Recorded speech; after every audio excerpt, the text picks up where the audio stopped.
திமுக ஆட்சியில் பெண்களுக்கு எதிரான குற்றம், மோடி செய்த தரமான சம்பவம், வந்தது புதிய மசோதா. முதல்வர் மு.க.ஸ்டாலின் தலைமையிலான திமுக அரசு ஆட்சியில் பெண்கள் மற்றும் குழந்தைகள் மீது நடைபெறும் குற்றச் செயல்கள் அதிகரித்து வருகின்றன என்ற குற்றச்சாட்டுகள் தொடர்ந்து முன்வைக்கப்படுகின்றன. பள்ளிகள் மற்றும் கல்லூரிகள் போன்ற கல்வி நிறுவனங்களுக்குள் கூட பெண்கள் பாதுகாப்பு குறித்த அச்சம் அதிகரித்துள்ளதாக விமர்சனங்கள் எழுந்து வருகிறது.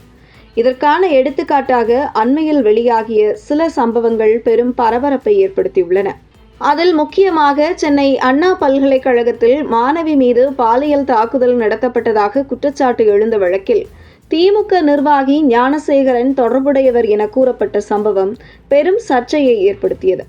மேலும் தூத்துக்குடி மாவட்டம் விளாத்திகுளம் அருகே 12ஆம் வகுப்பு மாணவி பாலியல் வன்முறைக்கு உள்ளான சம்பவம், சிறிய நகரங்களிலும் கூட மாணவிகள் பாதுகாப்பு குறித்த அச்சம் நிலவி வருகிறது. இதற்கிடையில் பெண்களுக்கு எதிரான குற்றச் செயல்கள் தொடர்பான புள்ளி விவரங்களும் நாளுக்கு நாள் அதிகரித்து வருகிறது. 2022ஆம் ஆண்டில் 1414ஆக இருந்த பெண்கள் மீதான அத்துமீறல் வழக்குகள் 2023ஆம் ஆண்டில் 1650ஆக உயர்ந்துள்ளன. 2024ஆம் ஆண்டில் இது மேலும் 1885ஆக அதிகரித்துள்ளதாக தகவல்கள் வெளியாகியுள்ளன. இது 2022ஆம் ஆண்டுடன் ஒப்பிடும்போது சுமார் 33% அதிகரிப்பு என கூறப்படுகிறது.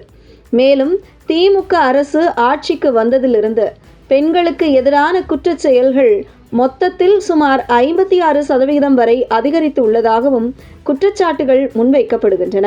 குழந்தைகள் பாதுகாப்பு தொடர்பான போக்சோ சட்டத்தின் கீழ் பதிவு செய்யப்பட்ட வழக்குகளிலும் குறிப்பிடத்தக்க அளவில் உயர்வு ஏற்பட்டுள்ளதாக தகவல்கள் தெரிவிக்கின்றன. 2021ஆம் ஆண்டில் 3090ஆக இருந்த பாலியல் குற்ற வழக்குகள் 2024ஆம் ஆண்டில் 6969ஐ கடந்துள்ளதாக கூறப்படுகிறது. இந்த நிலைமை பெண்கள் மற்றும் குழந்தைகளின் பாதுகாப்பு குறித்து மாநிலம் முழுவதும் அச்சத்தை உருவாக்கியுள்ளது என்று அரசியல் விமர்சனங்கள் எழுந்துள்ளன. இப்படி தமிழகத்தில் பாதுகாப்பு குறித்து அச்சம் ஒரு பக்கம் நிலவி வரும் நிலையில் பிரதமர் நரேந்திர மோடி தலைமையிலான மத்திய அரசு மகளிருக்கு நாடாளுமன்றம் மற்றும் மாநில சட்டமன்றங்களில் 33% இடஒதுக்கீடு வழங்கும் பெண்கள் இடஒதுக்கீட்டு மசோதாவை கொண்டு வந்துள்ளது. இது ஒரு சாதாரண திட்டமாக அல்லாமல் இந்திய ஜனநாயகத்தில் பெண்களின் அரசியல் பங்கேற்பை வலுப்படுத்தும் முக்கியமான ஒன்றாக பார்க்கப்படுகிறது.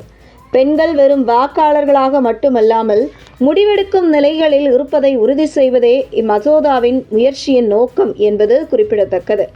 தமிழகத்தில் பெண்கள் பாதுகாப்பு குறித்து எழுந்துள்ள குற்றச்சாட்டுகள் அரசியல் விவாதமாக மாறியுள்ள நிலையில் மாநில அரசின் சட்டம் மற்றும் ஒழுங்கு நிலை குறித்து கேள்விகள் எழுப்பப்படுகின்றன. மற்றொரு புறம் பெண்கள் அரசியல் அதிகாரமளிப்பு தொடர்பாக மத்திய அரசு எடுத்து வரும் நடவடிக்கைகள் குறித்து ஆதரவாளர்கள் பாராட்டுகளை தெரிவித்து வருகின்றனர்.